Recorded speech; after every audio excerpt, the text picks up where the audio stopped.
station connected here. A secret laboratory. Keep everyone there until it's done. Let's go recruit some scientists. Build a town, build it fast. If we don't let scientists bring their families, we'll never get the best. Why would we go to the middle of nowhere for who knows how long? Why? Why? How about because this is the most important thing to ever happen in the history of the world? You're the great improviser, but this you can't do in your head. Are we saying there's a chance that when we push that button, we destroy the world? Chances are near zero. Near zero. What do you want from theory alone? Zero would be nice. This is a matter of life and death. La película Oppenheimer es más política que científica, pero sirve para introducirnos en una parte del proceso que permitió a la humanidad la domesticación de la energía de los átomos. El inicio fue brutal, con cientos de miles de muertos y la sombra del terror nuclear que aún hoy sobrevuela a todo el planeta. Pero también hace décadas los átomos han mejorado nuestra calidad de vida a través de la medicina, el control de plagas, la generación de energía y otras aplicaciones. Vamos a conocer cuáles son los usos de las tecnologías nucleares en Uruguay y de qué manera se aplican. Pero hay más sobre ciencia. Participamos de un encuentro de premios Nobel en Alemania y hoy empezamos a compartir los contenidos de esa cobertura. Les presentamos una investigación que busca conocer cómo las madres adaptan sus ritmos biológicos a los periodos de pre- y postparto y recibimos a los integrantes del equipo uruguayo que regresó premiado de las Olimpiadas Internacionales de Química. Todos esos contenidos, pero como siempre, arrancamos sobre ciencia con este salpicón de noticias científicas.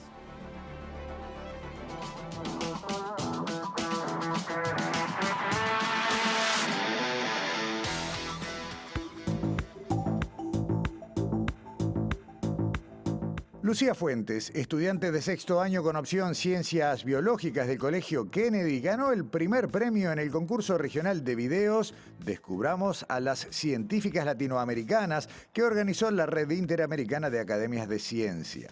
Lucía compitió con otras jóvenes de 8 países de la región y obtuvo el primer premio en la categoría para chicas de 14 a 18 años. Lucía presentó un video realizado por ella que dura 3 minutos y muestra el trabajo de la investigadora del Instituto Clemente Estable, Anita Eisenberg, con arañas y mantis. El video se puede ver en el link que aparece en pantalla y el concurso se hace todos los años buscando aumentar la visibilidad de las científicas de la región. La primera aerolínea eléctrica se prepara para despegar en 2024. Se trata de EcoJet, una iniciativa que podría marcar el comienzo de una verdadera revolución en la aviación al hacer posible por primera vez viajes aéreos libres de emisiones de dióxido de carbono. EcoJet comenzará a volar en 2024 en una primera etapa entre destinos ubicados en las Islas Británicas. Está previsto que la aerolínea cuente con 2 tamaños diferentes de aviones turbohélice, uno de 19 asientos y otro para 70 pasajeros.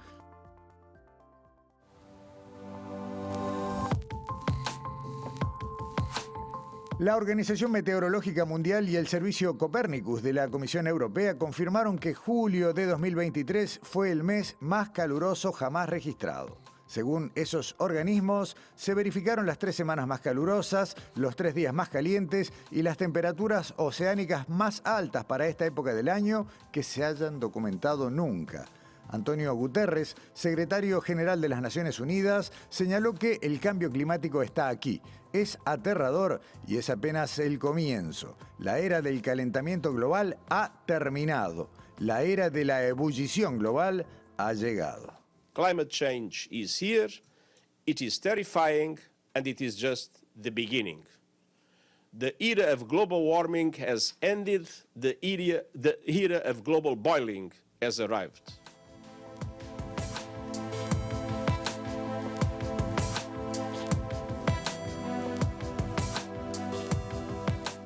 Lindau es el nombre de un lugar en Alemania al cual prácticamente no conocemos quienes no estamos en un ambiente científico, pero que realmente tiene un prestigio enorme como ámbito en el que se trata de encontrar estrategias para promover la ciencia, evitar un montón de cosas que eran negativas al fin de la Segunda Guerra. Lo vamos a ir viendo. Daniela Hirschfeld estuvo en Lindau acompañando a una muestra de lo que puede ser la inteligencia humana hecha persona. Arrancamos con presentarles el lugar, la actividad y después les contamos qué trajo Daniela de allá.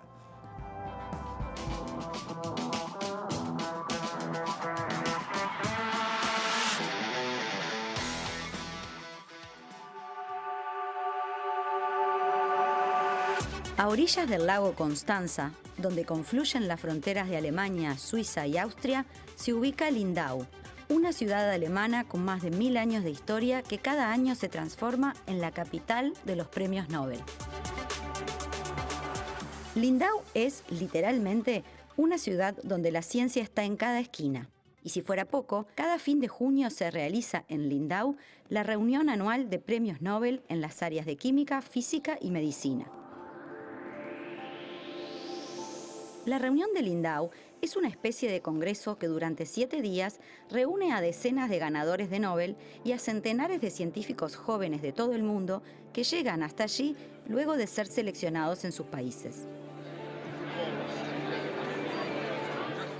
La idea de hacer este encuentro surgió en 1951, cuando 2 médicos locales buscaban una manera de contrarrestar la fuga de cerebros de la Alemania de posguerra, impulsar la recuperación intelectual del país y promover la integración alemana a la comunidad internacional. Ambos creían que la clave para lograr esos objetivos era acercarse a los científicos ganadores de un Nobel. Para eso, buscaron la ayuda de Leonard Bernadotte, un aristócrata de la zona vinculado a la familia real sueca, que es la encargada de entregar estos premios cada año.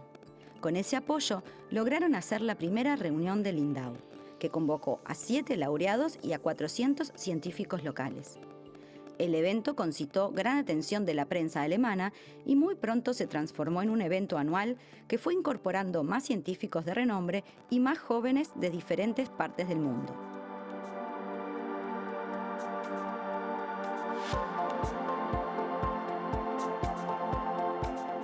Aunque las conferencias de Lindau siempre han tenido carácter científico, la instancia de discusión e intercambio pronto incorporó la intersección entre ciencia y sociedad.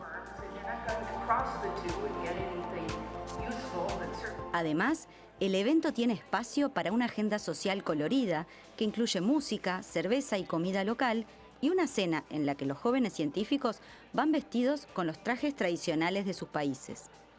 Hoy, las reuniones de Lindau tienen todo eso. Tienen un escenario de postal, el clima veraniego de Bavaria y grandes mentes dispuestas a hacer honor al eslogan del evento: educar, conectar e inspirar a los científicos del mañana.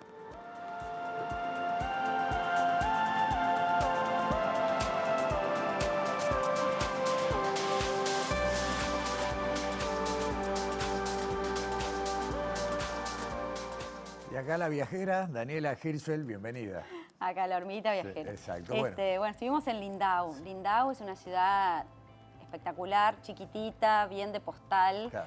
Como un poco lo mostramos en el tape, pero es además la capital de los premios Nobel en su versión más informal, ¿no? Porque no es como en Suecia, donde tienen que ir... Claro, no es de saco, no es de corbata, no es de gala. Exacto, aquí es realmente de chancletas y short. Y los premios Nobel están como en esta especie de congreso que se realiza en esta ciudad de 24.000 habitantes, que tiene muchos años de historia y que en su casco antiguo recibe este congreso donde también caminan por las calles. Claro. Este año, de hecho, hubo 39 premios Nobel, 5 mujeres y 34 varones. También, bueno, justamente la idea es que esos premios Nobel se codeen con investigadores jóvenes. Claro, haya espacios de interacción, digamos. Exactamente, sí. O sea que además de charlas una tras de la otra, hay instancias sociales muchas. Este año hubo casi 600 investigadores jóvenes y como siempre periodistas que vamos ahí a cubrir este evento, a hablar con los premios Nobel, a hablar con los jóvenes científicos, a ver lo que la ciencia está haciendo en este momento. Eso fuimos a Lindau este año. Está bien. ¿Y qué trajiste, Daniela? Trajiste cosas que no se van a agotar en el programa de hoy, además. No, trajimos un par de entrevistas a premios Nobel, que es una oportunidad interesante para, bueno, han venido premios Nobel a Uruguay y seguramente en algún momento de la vida periodística alguna vez nos podemos cruzar con algunos, pero ahí están todos juntos. Entonces, esta es una buena oportunidad. Esta vez... Los vemos, ¿no? Tenemos para ver quiénes son los que entrevistaste. En realidad, hoy vamos a ver uno. Vamos a hablar con Ada Jonas, que es, como está en esta placa, una de las ganadoras del Nobel de Química en 2009. Bien. Y la ganó con estos señores, que voy a tratar de pronunciar el nombre de este científico indio, Venkatram Rakrashian, bueno, bien, cómo se pronuncia el pobre hombre, Thomas Stites y Ada Jonas, que es la Nobel que entrevistamos en esta oportunidad. Ella tiene 84 años y en el 2009 ganó el premio Nobel junto a estos investigadores porque determinaron la estructura y función del ribosoma. Okay. Entonces, bueno, antes de entrar a hablar con ella, lo que vamos a hablar es de qué es qué es el ribosoma. El ribosoma, si lo podemos explicar de un modo sencillo, conocemos qué es el ADN, ¿no? Con todas las instrucciones genéticas, el ARN, que también es otro material genético, los ribosomas son otro componente en este trío, que es importante porque es la fábrica de proteínas. Las proteínas son las verdaderas ejecutoras de las funciones del organismo. O sea, esas instrucciones que trae el ADN, que el ARN también mediatiza, bueno, se producen en esta fábrica que son los ribosomas que vemos en este video, que están dentro del citoplasma de la célula y son pequeños organelos, como se dice allí. Cada ribosoma, así que parece en este videito, parece un circulito, en realidad esta forma es una estructura que está formada por 2 unidades y que en el próximo video vamos a ver cómo interactúan para formar las proteínas.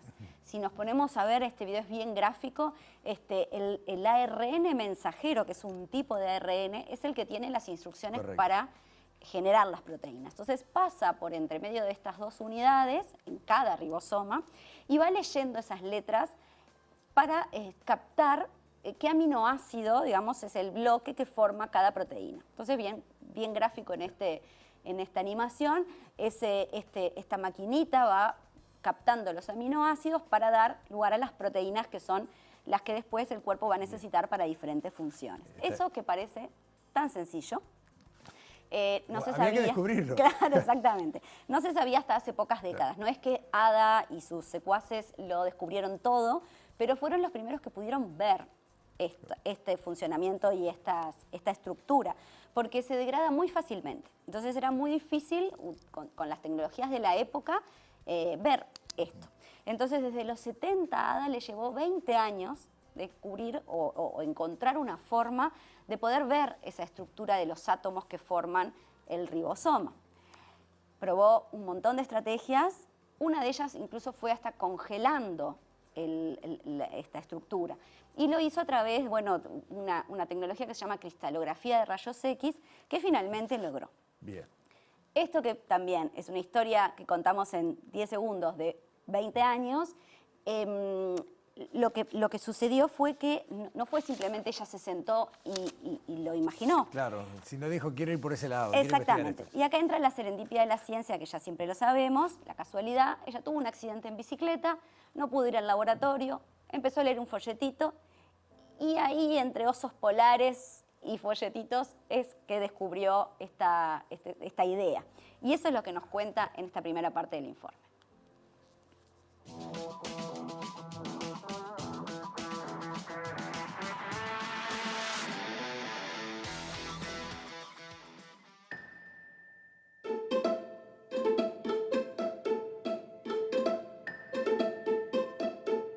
I read about the bears that go to sleep in the winter in the North Pole, not in Uruguay. They sort of sleep during the winter, and some not exactly scientists, but amateur scientists went to the North Pole to see what happens to them when they sleep, the bears, and they found some dead ones. They took their cells And they could show very weak and very non-convincing, but they could show that the ribosomes are packed densely. And this was just written in a travel agency, how I call it, little booklet.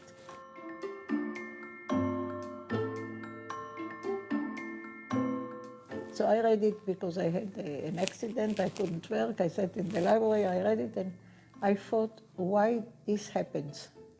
Why the hell the ribosomes are becoming packed when the bear goes to sleep? And my suggestion was that this happens because when the bear gets up, it has to live quickly to make many proteins. And if the ribosomes are not protected, they will fall apart because this is part of their existence, not to exist when they are not needed. So I thought this is the way the cells keep the ribosomes, so when the winter is over, they will have the machines of life to work. And if this is the reason, then under stress, ribosomes may be able to crystallize, to be connected to each other. But I didn't want to go to the North Pole to kill bears or to look for dead bears. I looked for other stressful conditions. The conditions that I chose were the Dead Sea in Israel. But it's Dead Sea, everything is dead there except for 2 bacteria. What I had right in the beginning, right after a year, was a diffraction pattern. And I had 12 spots out of the 2.5 million that I needed. But nobody got any spot before, so I thought this is news that the world should know. And I sent this as a paper, explaining the whole story that I told you and how we did it and how we measured these spots and so on. And it was published, to my surprise.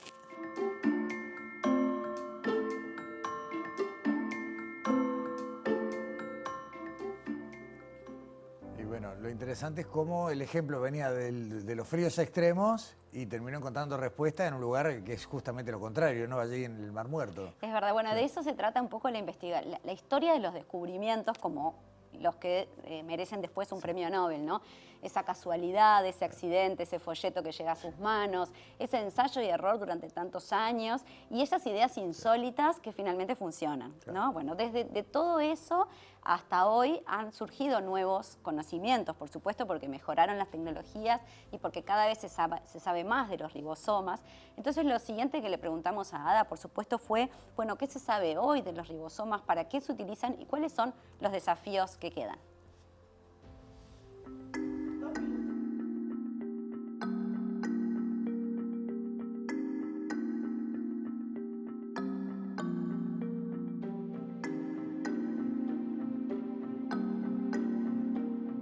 We understand how they work. It means how the genes are being translated. So we are trying to understand diseases of reading the instructions, but also of mutations in the DNA, the genes. And on this, we are working now together with her group. She's a geneticist. So we look at genetic diseases that are associated with genetics of ribosomes. We also understand how many antibiotics work. So half of the antibiotics, useful antibiotics now, are targeting ribosomes, stopping ribosomes. And we know now how all of them work and why the cells can make resistance to them, how the resistance is made, but we still don't know how to fight the resistance. So we are working on this too. Also, we found in the ribosomes a region that may shed light of origin of life, and we built a little, what we call pre-ribosome, proto-ribosome, that works. So maybe we will understand not how life came or how well, but this particular piece, how the first proteins were made accidentally and then became more and more in power.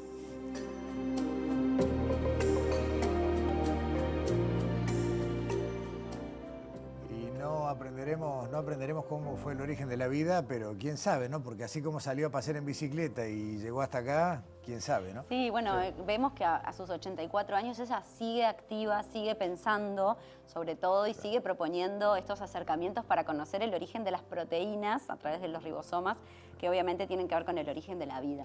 Pero una de las cosas que mencionó Ada al pasar, entre las cosas que se sabe, es el papel que pueden tener los ribosomas de las bacterias, de las células bacterianas, para entender o para tratar de combatir uno de los flagelos actuales de salud pública, que es la resistencia antimicrobiana, o sea, la incapacidad de los fármacos hoy para matar algunas bacterias que antes eliminaban y obviamente con la consecuencia negativa para la salud. En algunos casos hemos vuelto a la era pre-Fleming. Exactamente. Sí. Entonces, bueno, por supuesto le preguntamos a Ada qué espera ella, cuál es su visión, y escuchen lo que ella responde en esta última parte del informe.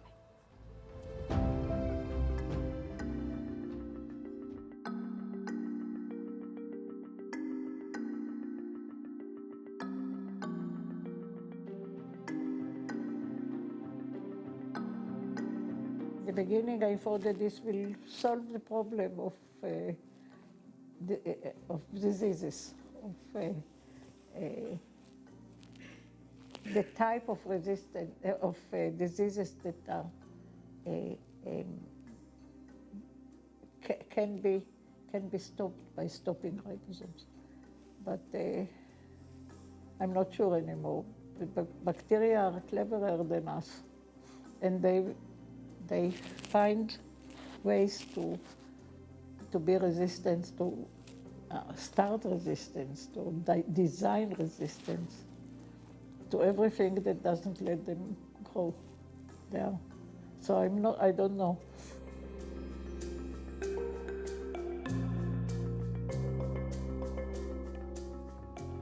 Hasta acá la conversación con Ada Ayona, Dani, y bueno, tendremos más Nobel para el próximo programa de Sobre Ciencia. Sí, vamos a tener alguna entrevista más, y quiero destacar un poco lo que decía Ada Ayona en esta última parte, ¿no? Cuando le preguntamos, bueno, ¿qué espera del uso de los ribosomas bacterianos? Ella dice, no sé. Y me parece súper interesante que una premio Nobel transmita esa incertidumbre, porque a veces uno piensa que, bueno, que empezar a estudiar algo implica siempre recorrer un camino de certezas, pero en la ciencia justamente hay algo que es justamente lo contrario. Entonces me parecía muy valioso que una premio Nobel se anime a decir, no sé. Gracias, Daniela. La seguimos la semana próxima. Pausa en Sobre Ciencia. Ya volvemos con más cosas de la ciencia de Uruguay.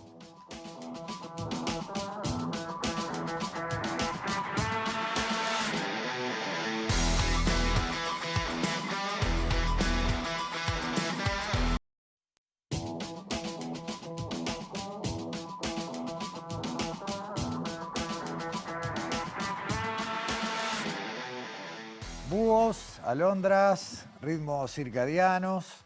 No es la primera vez que hablamos de esto aquí en Sobre Ciencia, pero hoy lo traemos para, bueno, de alguna manera profundizar en un aspecto de la vida, sobre todo de las mujeres, ¿no? Es un informe que comparte con nosotros hoy Alexandra Perrone y que tiene que ver con una investigación del grupo de cronobiología de Facultad de Ciencias y que tiene que ver con, bueno, investigar, ahondar un poco más sobre todas esas distorsiones del sueño que se dan en el entorno de la maternidad, tanto en el periodo preparto como en el posparto. La entrevistada es Antonella Arrieta, es investigadora del Laboratorio de Neurociencias de Facultad de Ciencias. Lo vemos.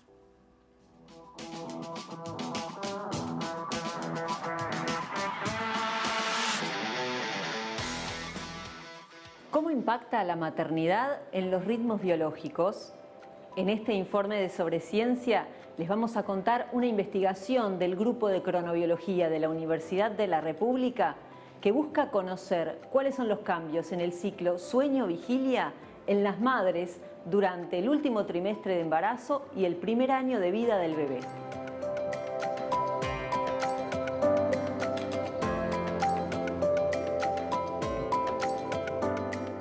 Este proyecto se basa en antecedentes del grupo de cronobiología. El antecedente del grupo es que la población, uno de los antecedentes es que la población uruguaya es muy tardía y en la literatura se ha asociado los cronotipos tardíos, es decir, a las preferencias por realizar las actividades y la mejor performance hacia horarios de la tarde, más allá de la noche, se ha asociado a la mayor presencia de determinadas patologías cardiovasculares, trastornos del estado de ánimo, etc. Sin embargo, hay algunos antecedentes que marcan que en algunos escenarios, digamos, menos estructurados de la rutina, los cronotipos tardíos podrían tener una ventaja.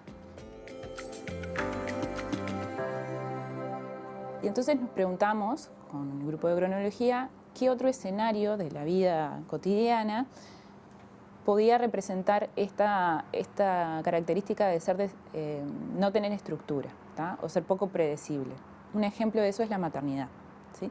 La maternidad no es posible, la madre, la mujer va a tener que atender a las demandas de su bebé en horarios que muy difícilmente vaya a poder predecir. Entonces eso genera una desestructura de la rutina.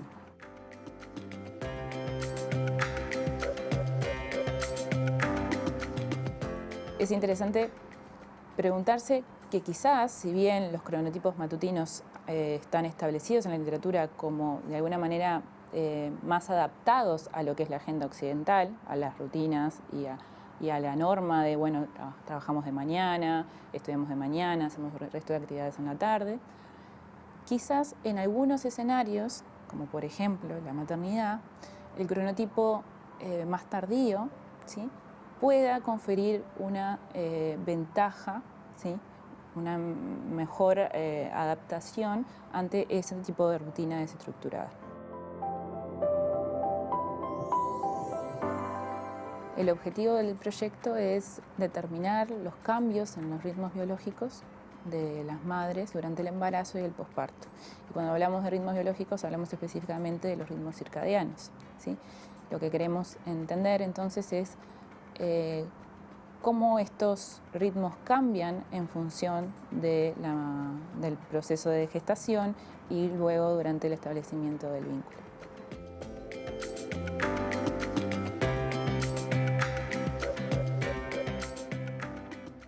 Y hay un llamado vinculado a este tema y tiene que ver con que se está convocando. El grupo de científicas y científicos se está convocando a madres para ser parte de esta investigación.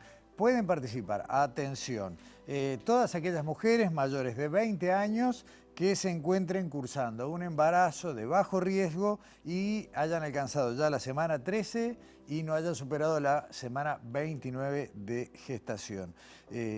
Al final les vamos a mostrar las vías de contacto para, bueno, proponerse como voluntarias y mientras tanto vemos la segunda parte del informe en el cual Antonella Arrieta nos va a contar qué implica participar de esta investigación y cuáles son los aspectos específicos que se van a investigar en el ciclo vigilia-sueño de las madres a lo largo de los últimos 3 meses de embarazo y durante los primeros meses de vida del bebé.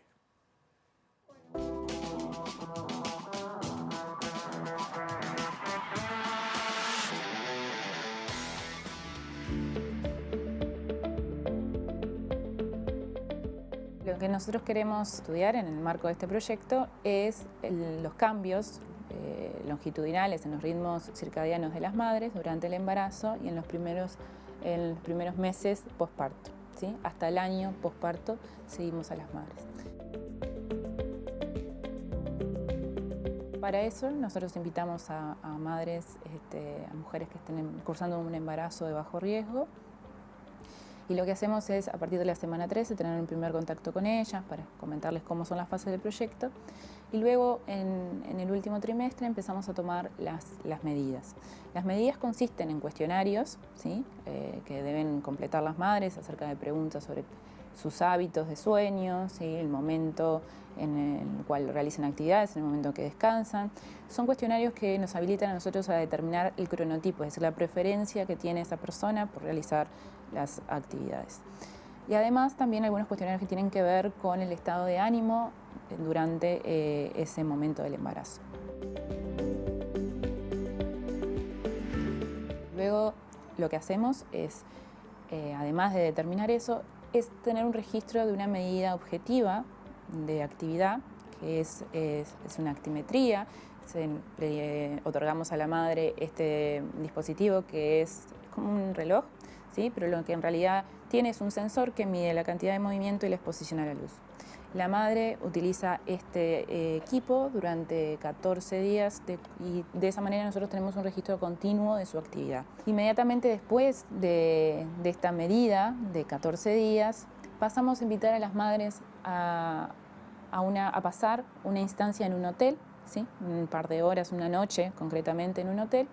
Y eso es porque nosotros necesitamos tener control sobre la exposición a la luz que tiene la madre en cierto momento del tiempo, ¿sí? Y eso es porque eso nos habilita a nosotros a poder tomar luego muestras de saliva, en la que usamos después para medir melatonina y cortisol, que son dos hormonas importantes para determinar lo que va a ser el ciclo de actividad y reposo.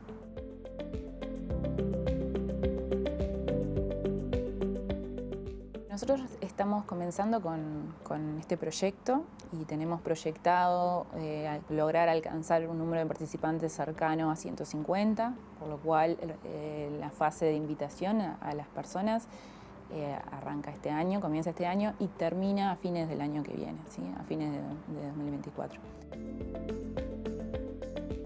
Una de la información importante que puede aportarnos este proyecto tiene que ver con cómo la madre se ajusta, ¿no? De alguna manera a las demandas de ese bebé. Es decir, por supuesto que la deprivación de sueño va a generar cambios en el estado de ánimo de la madre y eso puede repercutir en el establecimiento del vínculo con su hijo o con su hija.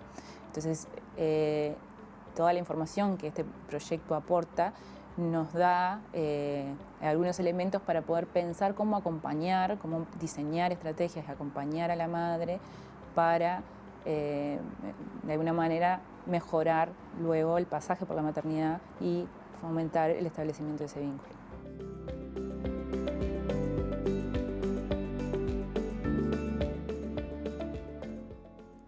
Les dijimos que esta investigación estaba convocando a personas, gestantes, mamás, para participar y ahora les vamos a dar las coordenadas.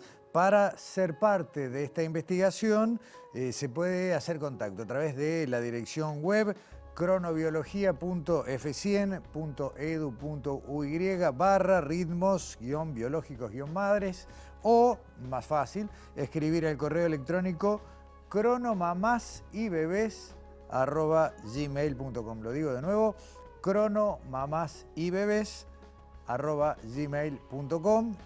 Habíamos dicho los requisitos, era estar cursando entre la semana 13 y 29 de gestación. Así que bueno, convocamos a las interesadas a tomar contacto. Bueno, y cambiamos totalmente de tema, dejamos la cronobiología, las neurociencias por un lado y nos metemos de lleno en la química. Voy a dar la bienvenida por Zoom primero y presencial después a Lautaro Ferreira Rampa, que está por Zoom desde Salto, estudiante de sexto año del Liceo número 1. A Juan Martín García Bouza, del sexto año del Premio Universitario de Montevideo, que está acá en estudios, y a Lionel Stolovas Rotskier, de la Escuela Integral Hebrea, representantes de Uruguay en Suiza. Bienvenidos. Gracias por estar acá en Sobreciencia. Muchas gracias. No es fácil imaginarse que uno puede terminar siendo representante internacional. Uno lo asocia con los deportes, ¿no? Dice, bueno, este es bueno para tal deporte y puede terminar jugando en alguna competencia, pero hacerlo desde la ciencia es distinto, ¿no? ¿Cómo? A ver, Leonel, a vos te pregunto, ¿desde cuándo te gusta la química, por ejemplo? No sabría decir, pero, o sea, es como difícil buscar un momento en el cual uno dice, bueno, es la química, pero usualmente todas, o sea, las disciplinas se asocian en un grupo de tareas lógicas y las ciencias, tales como la biología, la física y la química, son parecidas. Entonces, realmente creo que fue más en mi adolescencia donde estudié, o sea, empecé a tener química en el liceo y ahí fue cuando me empezó a gustar y me anoté en las Olimpiadas de Química y ahí es como... Y arrancaste el camino, ¿no? Que arranca con las Olimpiadas departamentales, las nacionales y mucha preparación. ¿Cuánto tiempo hace que se están preparando para, bueno, las distintas competencias, Juan Martín? Bueno, yo participé en 2021 también, pero así como para la internacional comenzó en septiembre del 2022, hace casi, bueno, 10 meses, con la departamental, como bien dijiste. Y sumo a Lautaro, que está en el Zoom, en Salto. Lautaro, vos ya habías participado en la Olimpiada Internacional del 2022, pero fue por Zoom, fue participación virtual. Sí, en 2022 tuvimos la Olimpiada organizada por China, pero fue en forma remota, así que este año fue mi primera real experiencia de Olimpiada Internacional, por así decirlo, con todo lo que ello conlleva. Y está bueno porque son una buena selección, ¿no? Vienen de lugares distintos del país geográficamente, de distintos centros educativos. Ahí, y se los pregunto a los tres y contesten quien quiere, ¿hay profesoras o profesores que tienen que ver también con este gusto de la química o con esta posibilidad de entenderla mejor? Bueno, yo siempre agradezco a Marta Baudo, que fue mi primera profesora de química a la que me dio una chance de meterle en serio a la química, que sin duda los profesores que motivan a los alumnos son los responsables de que estemos acá. Creo que puedo hablar por los tres, porque sin duda que es un profesor que te motiva, es lo que hace que vos te quieras presentar a una olimpiada de esa materia. ¿Te implicaron muchos kilómetros estos, Lautaro, de venir a Montevideo más de una vez y, bueno, moverte de otra manera, teniendo en cuenta que Salto está bastante lejos de la capital?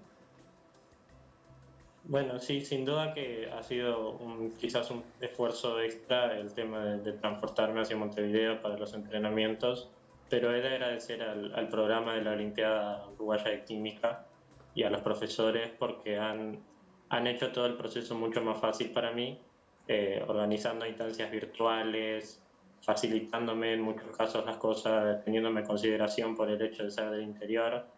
Y también, bueno, la organización departamental de acá de Salto de las Olimpiadas de Química por haberme facilitado el tema de los pasajes, lo cual hubiese conllevado un gasto mucho más grande y bueno.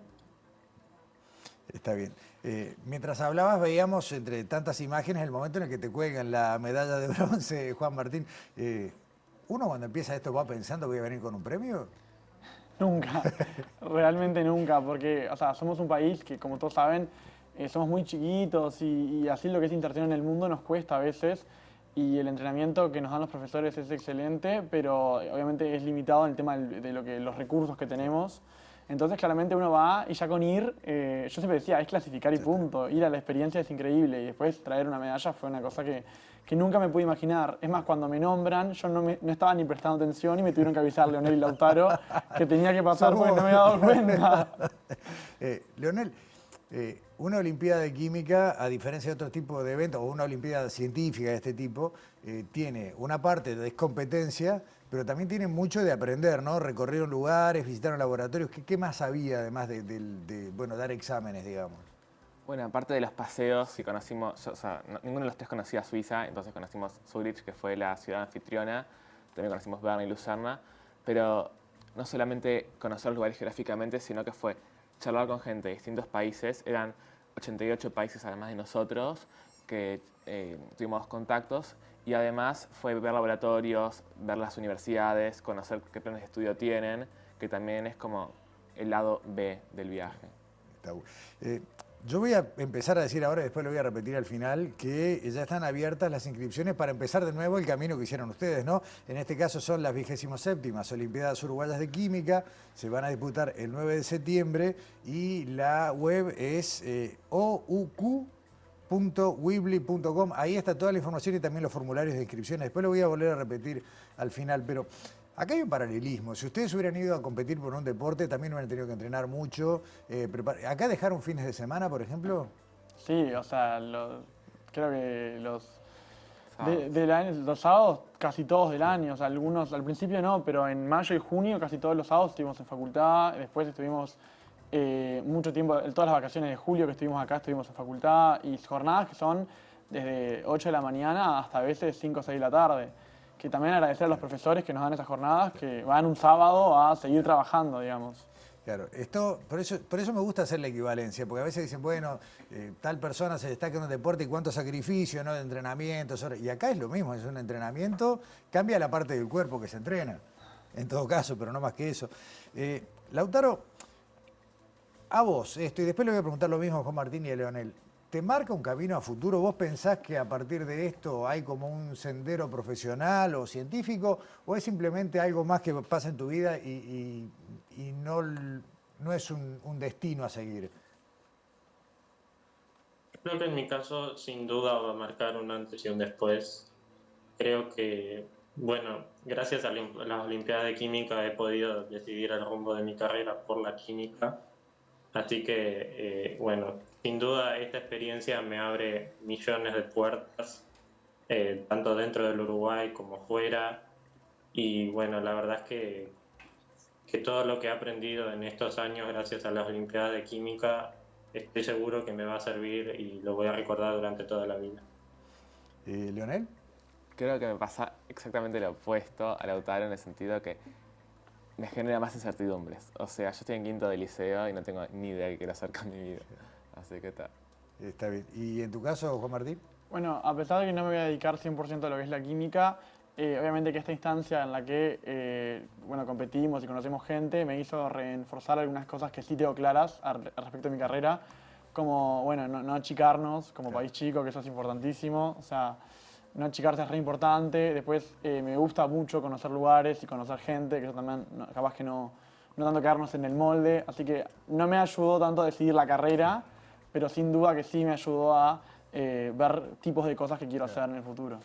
Antes de entrar en el último minuto de la nota, hay algo que quiero decir, y es que si uno mira entrando a la página de la Olimpiada y mira el ranking de todos los participantes, hay países que uno esperaría haber encontrado adelante de Uruguay por lo que es la inversión en el sistema educativo, por trayectoria, por prestigio, y de América del Sur solamente Argentina y Brasil, y es obvio, esperable por la cantidad de gente, tuvieron estudiantes que aparecen un poco más arriba, pero después hay unas.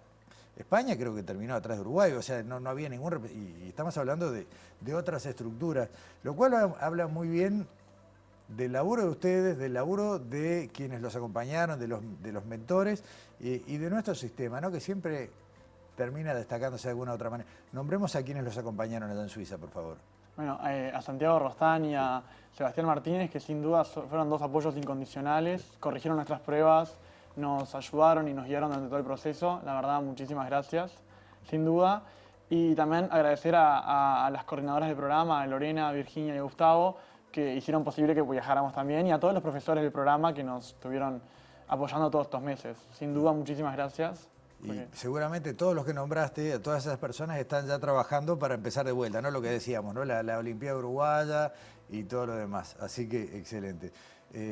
Leonel, en el último minuto, primero que nada, las felicitaciones para los tres. Y dos, ¿te vas a volver a anotar? ¿Vas a volver a hacer el círculo? Hay que pensarlo. Pero lo recomiendo completamente. O sea, eso es lo que creo que todos tenemos que probar. Si nos gusta la química, creo que es importante. ¿Vos, Lautaro, ya con dos te quedas hecho o terminás además el liceo este año, no? Sí, igual vamos a ver, porque existen posibilidades todavía que pueda llegar a participar del año que viene. Pero bueno, eso lo veremos más adelante.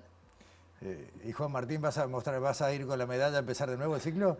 Si tengo la oportunidad, sí, lo haría 1000 veces y recomiendo a todas las personas que le tienen un buen miedo, se animen 100% porque parece difícil y es difícil, pero es totalmente posible y si trabajás y le dedicás, es una recompensa que es increíble. Es maravilloso. ¿De cuántos países dijeron que había gente? 89. Qué maravilloso. Las carpetas de fotos y videos son alucinantes, ¿no? Y está bueno el intercambio con todas estas culturas. Lautaro Ferreira desde Salto, Juan Martín García, Leonel Stolovas, muchas gracias. Felicitaciones para ustedes por habernos representado en las Olimpiadas de Química en Suiza. Y una vez más, las inscripciones abiertas a la 27ª Olimpiada Uruguaya de Química en la dirección ouq.weebly.com. Ahí están los formularios, la información es el 9 de septiembre y escucharon a los tres, ¿no? Vale la pena hacer el intento. Muchas gracias por estar en Sobre Ciencia y pausa y ya volvemos.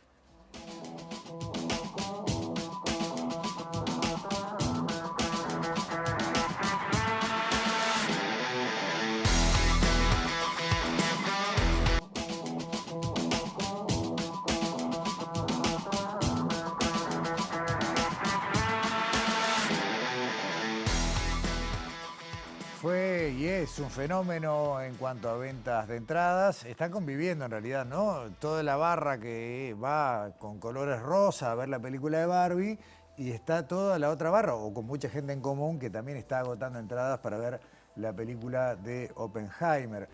Una historia que, como decíamos en el arranque, tal vez en el cine tenga un poquito menos de ciencia de la que esperábamos encontrar en la película, pero que de todos modos narra la historia de uno de los descubrimientos clave para la ciencia de toda la humanidad, como es la posibilidad de manipular la energía atómica. Lamentablemente, ese primer paso con los fines destructivos que todos conocemos, pero se abrieron puertas y se generaron conocimientos, se generaron grupos de investigación que han producido, bueno, bienestar para la humanidad, sabiduría, conocimiento y un montón de cosas más.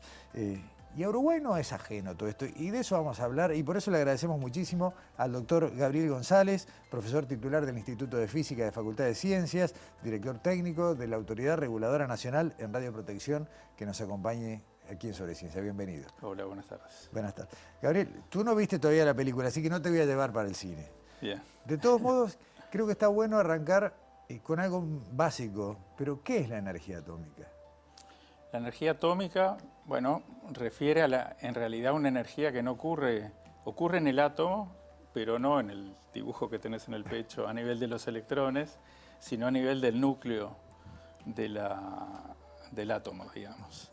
Y entonces es directamente la aplicación de la famosa fórmula de Einstein, quizás la única fórmula de física que puede conocer todo el mundo.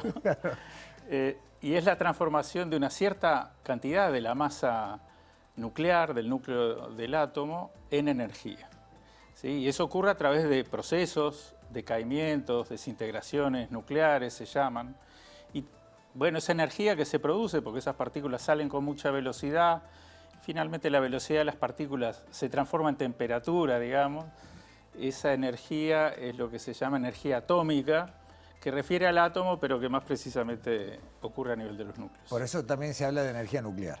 Por eso se habla de energía nuclear, más precisamente. Sí. Y ahí, bueno, es una cantidad de energía enorme, sobre todo si uno tiene en cuenta la relación de volumen, ¿no? Con la potencialidad de género, pero que empieza a tener, bueno, usos, como fue ese primer uso masivo, el de un aparato destructivo, pero a partir de ahí también vienen las investigaciones para transformarlo en energía básica, digamos, generadora de electricidad, y en un montón de otras cosas.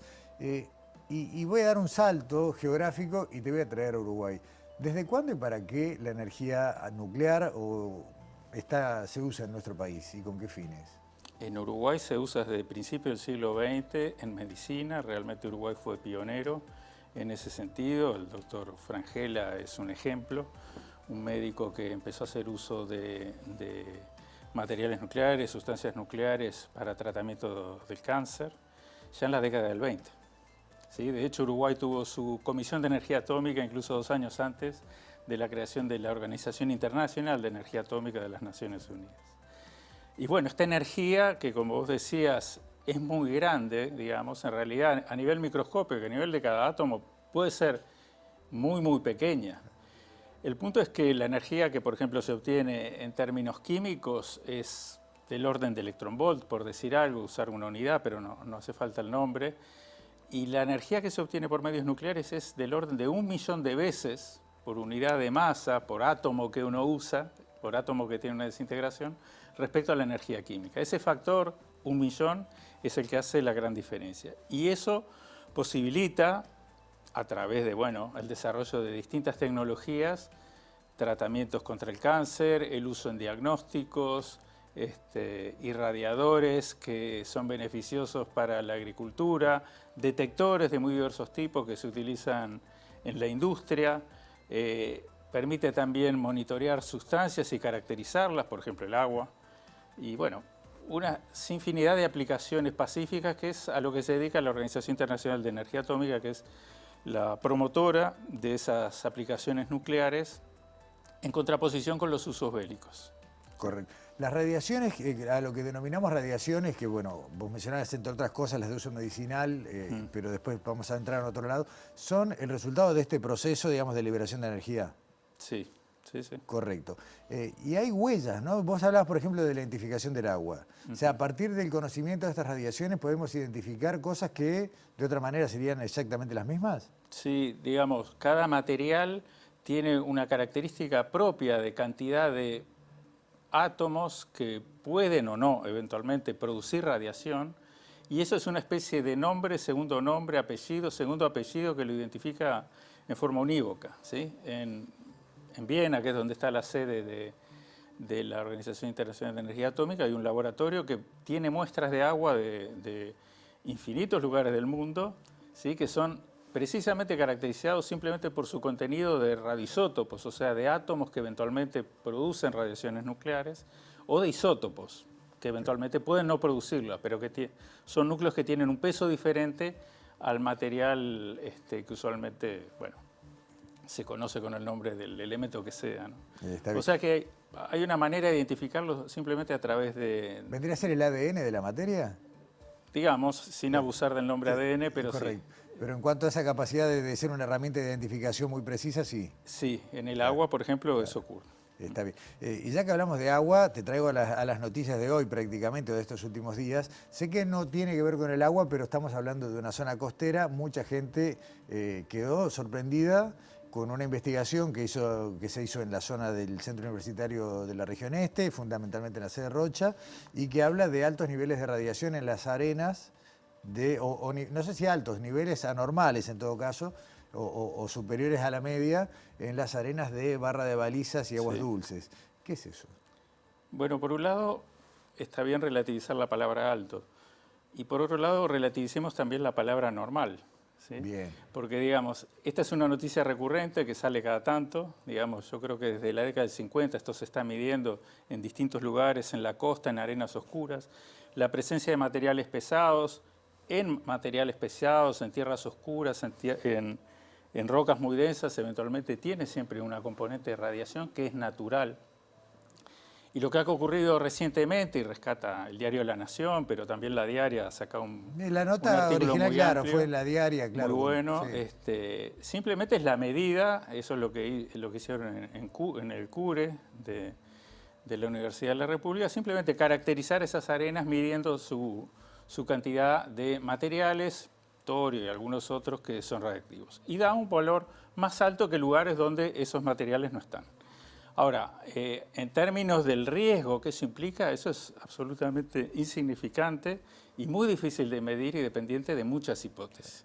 Pero por decir algo, valores que se citan en esos artículos son equivalentes a la misma dosis o al riesgo que implica sacarse una placa por año de tórax, o viajar 4 veces en avión, que uno por estar a una cierta altura recibe más rayos cósmicos, que también tiene radiación, o vivir, yo qué sé, a 500 metros de altura, como se puede vivir en el Cerro Montevideo, que estamos un poquito más altos, recibimos más ultravioletas, un poquito más de rayos cósmicos. Bueno, todo eso a la larga implica algo que es absolutamente pequeño, digamos, pero está muy bien que en el Uruguay se estudie y se caracterice qué es lo que hay y conocer. Claro, y que es un debe importante que tenemos. Sí, es lo que hace la universidad en buena medida y muchos de sus grupos. 1.600 equipos generan radiación en Uruguay, un número más o menos por ahí, ¿está bien? Más o menos, sí. Esos son los equipos, principalmente son rayos X, que se dedican odontológicos y para uso medicinal que hay en el país. Sí. Cuando hablábamos por teléfono ayer, chequeando algunos datos, me hablabas de usos en ingeniería, por ejemplo, en construcciones, usos en caminería de las radiaciones, y confieso que no tenía ni idea. Siempre hablando de Uruguay, ¿qué otros usos tenemos por ese lado? Bueno, por ejemplo, en la industria civil, en la obra civil, se utilizan fuentes para medir densidad y contenido de humedad en los suelos, y se utilizan fuentes que, por ejemplo, tienen o rayos gamma, que son fotones o partículas de luz muy energéticas, o se utilizan fuentes de neutrones, que son, bueno, una de las dos partículas que están en el núcleo atómico, que tiene neutrones sin carga y protones que tienen carga. eso tiene un uso muy frecuente. También la radiación gamma de alta energía o rayos X se utilizan para estudiar soldaduras, estudiar defectos en caños, medir densidades de diversos tipos. Se usaba el americio en los detectores de humo, en fin. Se usa para controlar niveles de sustancia, o sea, cuando hay un rayo de partículas, de fotones, por ejemplo, que es impedido por un nivel que se llena, bueno, la máquina corta un suministro, en fin. Hay diversos sistemas de control en los que también se usan. Se usa para esterilizar material, digamos, para esterilizar material quirúrgico, para irradiar sangre y esterilizarla.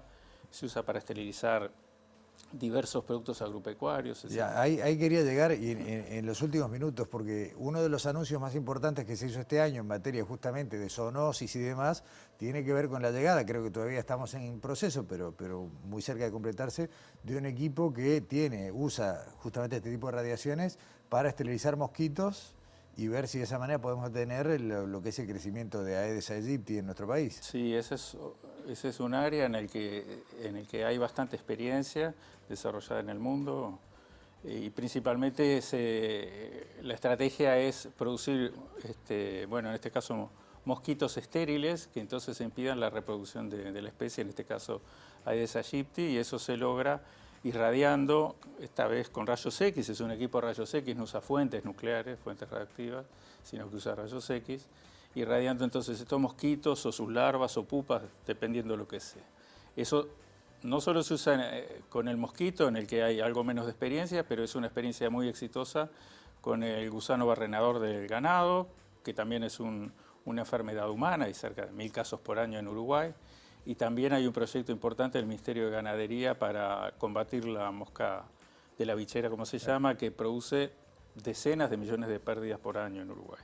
Así que bueno, es un ejemplo muy elocuente. Y corregime si me equivoco, es la mosca de la bichera la que tiene el objetivo de grandes instalaciones que hay en Panamá, que han evitado que pase desde hace muchos años a América del Norte, ¿no? Es ese tipo de técnica. Sí, efectivamente, ¿no? En América del Norte y en México fue usado muy exitosamente y después ese proyecto se corrió también hacia América Central y finalmente en Panamá hay una instalación con irradiadores, ¿sí?, que pueden ser con fuentes radioactivas o pueden ser irradiadores de rayos X, dependiendo de lo que uno busque, digamos, que logran el mismo fin, que es producir un animal estéril que después se propague y en la época de procreación finalmente combata la procreación de la especie que sea. Y lo cierto es que desde hace décadas que esa especie ha sido prácticamente erradicada del norte del continente con este uso de la energía. Sí, por un lado es el uso de la energía y por otro lado también implica estudios muy cuidadosos y detallados de, por ejemplo, el ADN y las distintas variantes que hay de la misma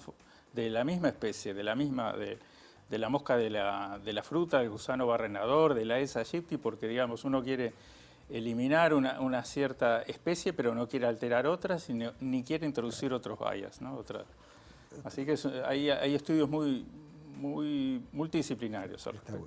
Gabriel, se nos voló el tiempo, te agradecemos muchísimo que nos hayas venido a acompañar a Sobre Ciencia, abrir la puerta de esta energía que uno la cree confinada al cine muchas veces y que en realidad está en nuestra vida permanentemente, y volveremos sobre el tema en cualquier momento. Bueno, muchas gracias a ustedes. Gracias a ti. Buenas tardes. Cerramos nuestra edición de hoy de Sobre Ciencia, los esperamos como siempre aquí en TV Ciudad la semana que viene.